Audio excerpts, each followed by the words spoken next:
Wake Up with Patti Katter. I love the show. I never miss an episode. It's the best. I turn it on and turn it up.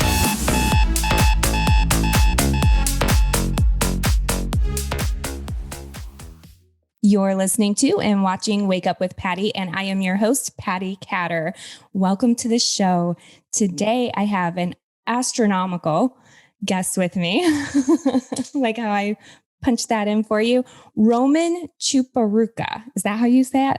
That's correct. Chiporukha. Thank you. Chiporukha. That's a cool name. So Roman, I would love it if you could please tell my guests a little bit about yourself as far as how you grew up, because you have an interesting childhood and moved to the United States from Russia. So let's start there so our guests can get to know you a little bit. Excellent. Thanks, Patti. Thank you for having me. Glad to be here. Good morning to all.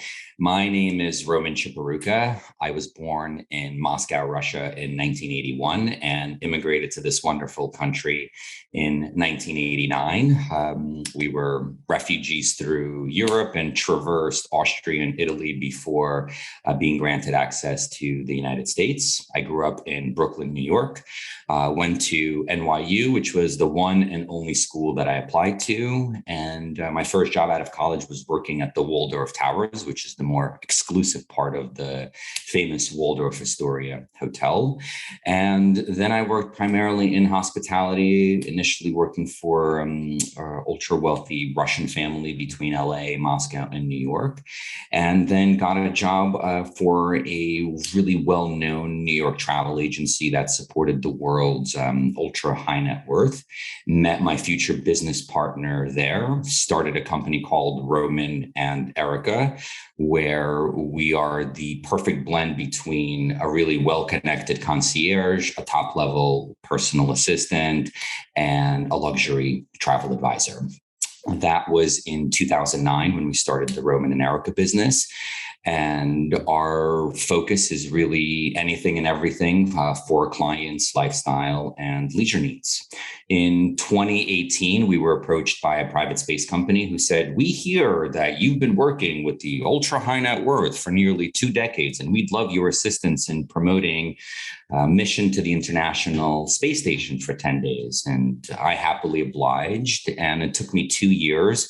But in November of last year, we brought the third and final private astronaut to the Axiom 1 mission that's set to go off in January of 2022.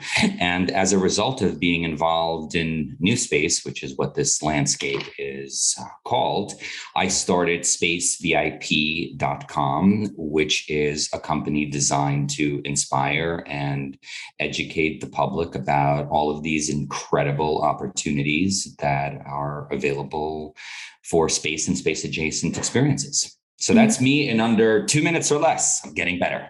That's amazing. You did good. So I do have a question for you. Way back when you were a kid and you were moving to the United States, how big of a change was that for you to go from the United States or from Russia, I'm sorry, to the United States and Brooklyn of all places? It was drastic. I remember when we first got to Vienna, this was probably March of '89, and walking into the supermarket and seeing all of these lanes of food products, which we didn't have in Russia, because you walk in, it's kind of like a railroad setup where everything is in front of you and there's limited products in the glass displays. So to see all of these colorful and amazing things was pretty extraordinary. Not knowing English was really interesting, because when we got to the United States, it was just, I remember not knowing English and then knowing English. And we probably learned English in, 3 or 4 months, because it's sink or swim, essentially. But being kids, I think you adjust fairly quickly to a lot of things. And I still speak fluent Russian. I only speak Russian to my children in order to keep that up and make sure that they retain the cultures, the traditions, and most importantly, the language. Mm-hmm. So what would you say you were like as a child in school? Was space even a thought in your mind? I was good at math because Russia obviously has very advanced mathematical education. So when I came to the United States, they tested me in math and they wanted to put me into the fifth grade, even though I was aged for third. And my mother said, keep him in third, just so he can be properly socialized, because otherwise I would have been the really young kid in all of the classes. So I always excelled in math and science. I can't say that space was ever anything that I sought after. I did enjoy reading a lot. In high school, I was in a medical science program, and I thought I wanted to be a cardiovascular surgeon because my grandfather died of heart disease. And when I was accepted to NYU early decision, they said, your grades are great, but you seem to excel in the social sciences a bit more. Are you sure you want to be a doctor? And I said, no, I'm not sure. And they said, well, why don't you do the base requirements? And if you still want to go into the medical program, we'll just transfer you over. And I think I probably studied a little bit of Renaissance art and classical literature. And I said, I don't want to be a doctor. I want to go live in Italy, drink wine, and study, garden architecture. And here we are. Wow. What a jump. What would you say has been the hardest trial that you've had in your life before you started your business? The hardest trial in my life. I don't know if it could be qualified as difficult because you just end up doing it, but my parents didn't speak much English because we lived in Brooklyn coming to the United States, and it was an insulated community.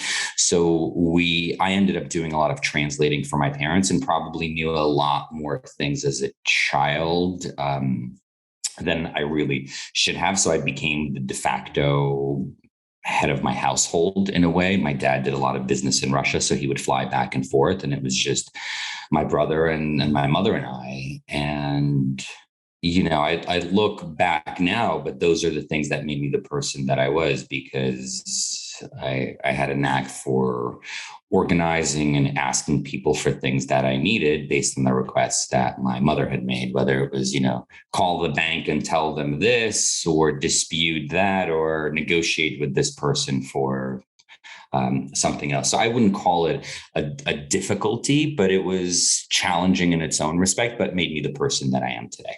Mm-hmm. So I'm grateful to my parents. Yes, I love asking that question because it always seems to go back to molding who you are today. Indeed. Yeah. So this SpaceVIP, tell us all about it.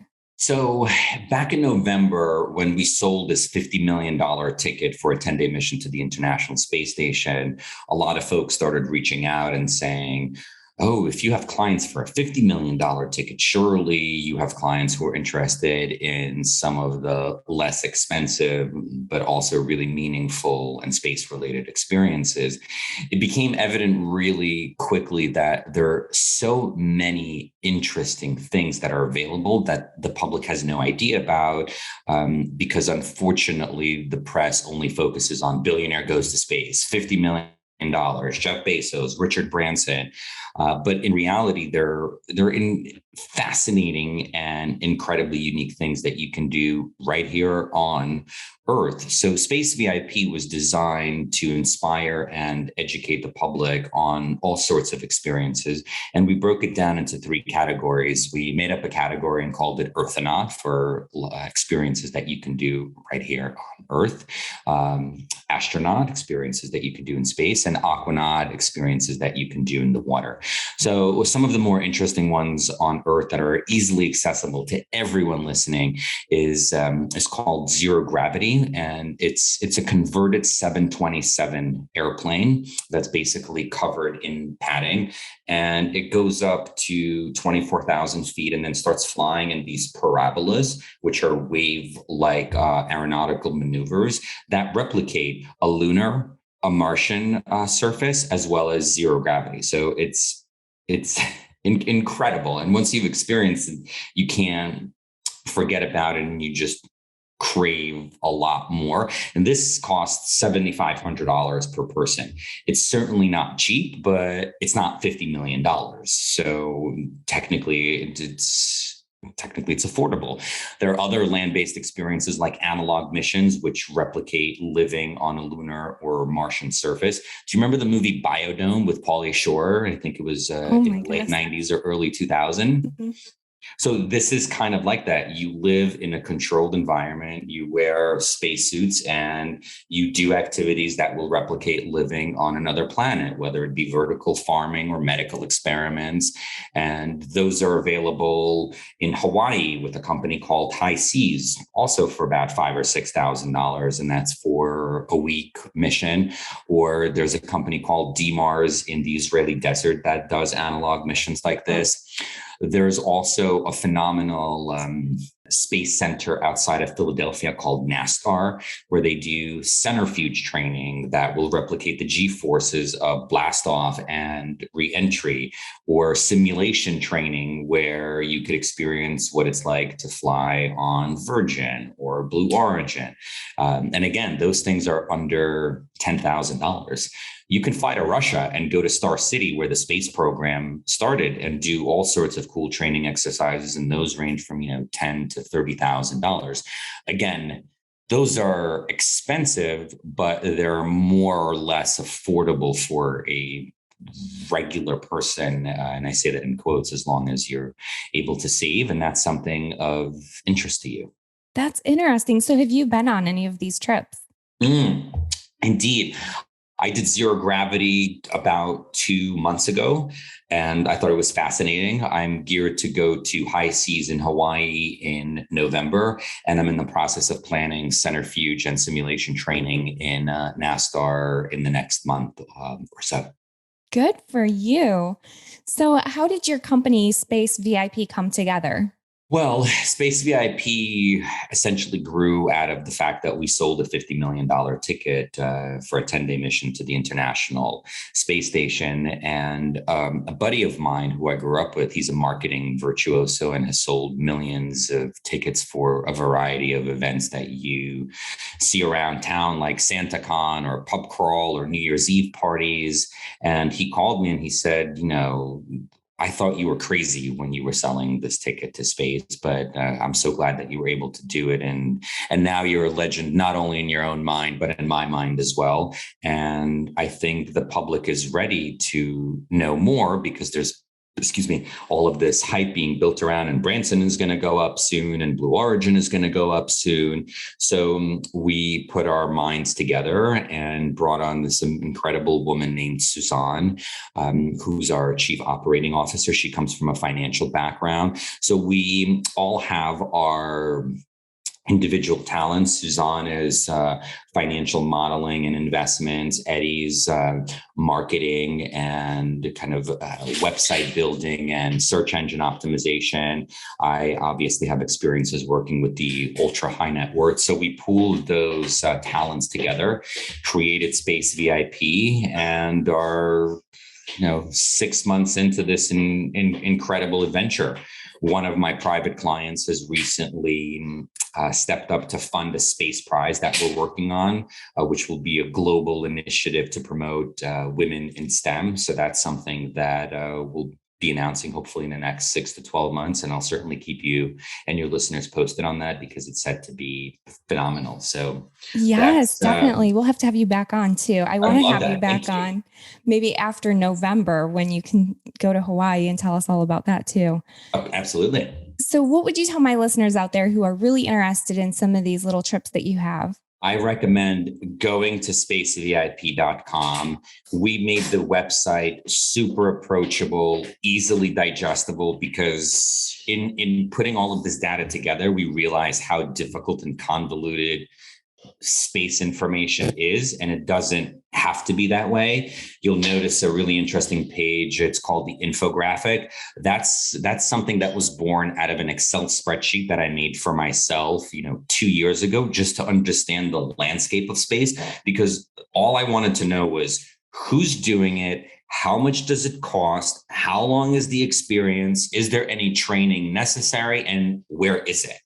And once my design team saw that, they said, Roman, this is an incredibly informative document. Let us create something, attractive with it. And then created that infographic. And out of the infographic was born all of these subcategories. So we just wanted to make it approachable and easily digestible. So on spacevip.com, you can scroll through all of the different experiences, and we try to make it super simple so that folks, based on their interests, could read about whatever they're keen on.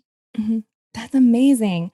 So I have a friend who's very much into space. Someday he wants to go into outer space, and I believe he's saving his money, and so hopefully he'll be contacting you one of these days. I hope But so. I have a lot of listeners who are very interested in anything to do with outer space, because as we were talking about before the show, a lot of our technology that we have today is because of these space trips. So do you want to just touch on that a little bit? Because some of our listeners might not understand that, yes, you sold a high ticket trip to outer space, but you don't get to hear the behind the story of how you're using some of these things to help, how you're going to be helping our future, and why it is important for these missions to take place.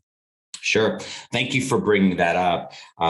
Yeah, listen, I've heard some negative comments, which people are certainly entitled to, about these billionaire joyrides. But what people really need to remember is that the fact that these people of means are going to space will help democratize it for the rest of us. And the research and the things are being done in space can help all life on Earth. The fact that we're able to have this conversation right now, or the fact that those folks are able to tweet their negative comments, was only because of technology that was created for space communications, so that we were able to be connected to our astronauts. There's a powerful link between internet connectivity and the capacity to address social and economic issues such as poverty, climate change, disaster relief, agriculture, and so on and so forth. The satellite technology that's up there now can help farmers decide whether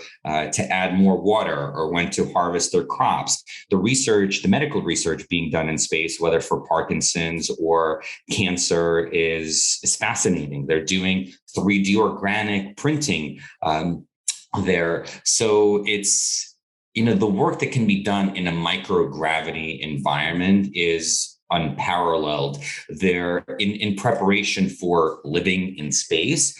These astronauts are doing vertical farming, which is farming with a minimal amount of water, which can potentially help places like South Africa or California, which are experiencing unprecedented drought. So while I understand and empathize with the negative feedback, and people are saying, how could this billionaire goes to space when I don't have money for water or for gas or to feed my children? I understand all of those comments, and they're certainly well received, but there's also there's a bigger picture going on here. And I truly believe that the work being done in space will help us on this planet. The other thing that you want to think about is, there's all of this nonsense going on, whether we're fighting over imaginary borders, or what's going on in the world right now with people standing together for this cause or that cause. I think inevitably we all need to move past that and realize that we're all, and I hate to sound idealistic, but there's no other way around it. We're all related. We're citizens of this planet. We need to stop being petty, look past ourselves, and unite in a common goal. And once we do that, we'll be able to achieve greatness, because we would have focused on other things aside from, my land or my cow or my child, or all of these things that we're caught up in. Even now, Russia against China, against the United States, against France or Japan, going to space to colonize it. So what happens? Okay, you'll be the first one there, and then you could become, a omnipotent ruler of the universe, and then you could be rich and stick the money in your ears. I don't understand the end goal. It would just seem to make a lot more sense if, you're Chinese and you have a great rocket, and I'm Russian and I have a great engineer, and you're American and you have a great plane. Let's pool all of those amazing resources and make real advancements into making great progress. And Yuri Milner, who is a brilliant investor, he has an initiative where he's sending light foils to our neighboring universe, Alpha Centauri. He says something like, "We need to unite as one world to make real progress." And I truly believe that that's what needs to happen, because policies and politics are not helping. We need a greater awakening. And again, I hate to sound idealistic, but I hope that it works, and I hope we can see a little bit beyond ourselves. Mm-hmm. I appreciate that. And I have listeners all over the world, but a lot of my listeners are in the United States. I was born here in the United States. And I think that your words are really impactful because you were born into a country that was essentially communist, right? Right. And I grew up in a communal 3-bedroom apartment with 2 other random families that we didn't know. So yes. Mm-hmm. Your story is just incredible too, because you're showing the resiliency that you had and then moving to the United States, and you came from very little means, it sounds like, to, look at you now. Yeah, listen, my mother cleaned houses when we came to the United States. My father drove, older folks in an ambulance from their homes to the doctor's office. And they did the right things. They educated us and placed the importance of education, and more importantly, made sure that we were kind, upstanding citizens who were empathetic and helpful to others. And by virtue of just life, I think we learned certain lessons like tenacity and persistence, and hard work pays off. And I don't know if that would have been possible in another country. So I'm extremely grateful for living in the United States. And this is the land of opportunity. That's why I'm able to sell a $50 million ticket and start one company, then another company. And I hope that your listeners and the people of the world will hear the call and really come together, because once the public starts demanding more information, the narrative of the media will change, not to talk about billionaires going to space in a negative way, but in a positive way. If you think about anything that's ever transpired in the history of time, it was people of means who were able to assist. And of course, I'm generalizing, but would take the airplane, for example, or sailing. People who have time on their hands come together, do something extraordinary. And I'm sure when the airplane first started, it was really expensive and really dangerous for somebody to get on the plane in New York and fly all the way to London. But now you and I can do that for, $400 in economy class if we get a great fare from, Norwegian Airlines. Or flat screen TVs, when they came out, were super expensive. But more people were interested in them, they started buying them. And now, instead of $10,000 or $15,000, which is what they were, 10 or 15 years ago, you can buy one for $800 and it's 65 inches. I know, because I just got one. Yes. Good points, Roman.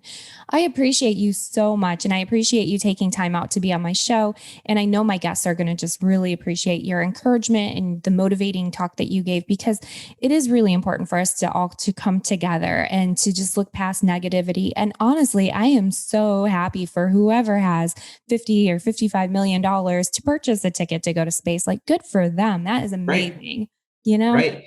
The other conversations that I started having recently, as people say, I have the $50 million, but I'm not interested in going to space. So my suggestion was, that's perfectly fine. Have your business entity donate the $50 million to your charity or foundation that you have, and then have the charity or your foundation buy the ticket to space and donate it to a research institution.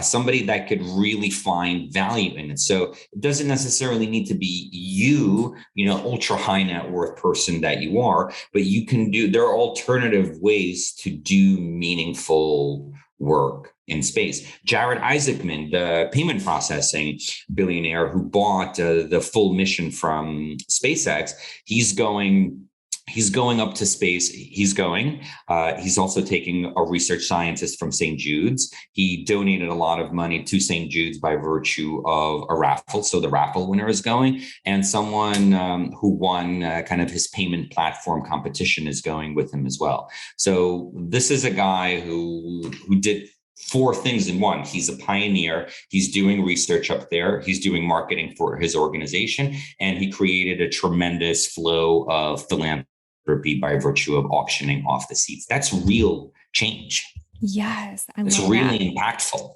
It is. I love that so much.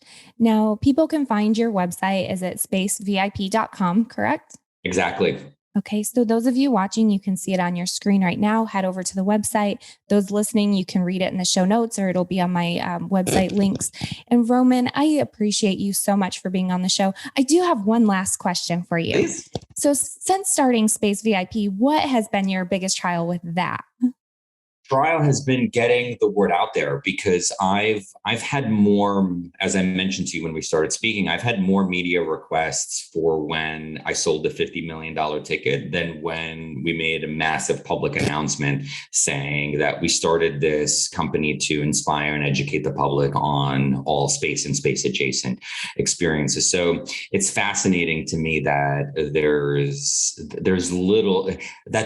as little interest as there is in the incredible work that we're attempting to do. So hopefully with, this interview today, your help and that of your listeners, we can elevate the conversations, and rising tides raise ships, right? Is that the expression? Absolutely. And that is true. And I actually am going to look at your packages, because I think they sound really interesting. And I encourage everybody listening just to check it out. I mean, you've been on road trips, you've been, to different countries visiting. Why not try out some fun space adventures with Space VIP? Thank you, Patti. You're welcome. Thank you, Roman, for being on the show. And everybody, thank you for tuning in. Make sure you go to spacevip.com and have an amazing rest of your day and rest of your week.